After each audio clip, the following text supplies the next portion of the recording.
নিজেদের বাড়ির সামনে দাঁড়িয়ে আছি, ভেতরে যাবার সাহস হচ্ছে না। হবেই বা কি করি?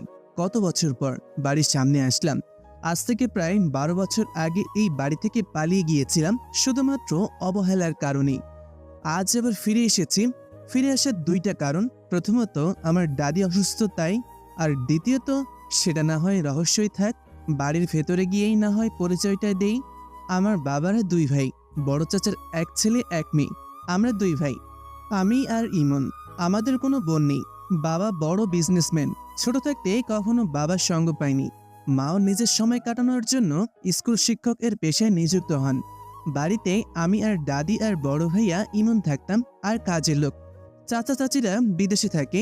বড় ভাইয়া ছোটবেলা থেকেই আমাকে ভালোবাসতো না, সবসময় আমার সাথে ঝগড়া করত, আর আমার নামে উল্টাপাল্টা বলেই বাবার কাছে নালিশ করত, আর বাবা আমাকে মারত। এভাবেই অবহেলা পেতাম আমি।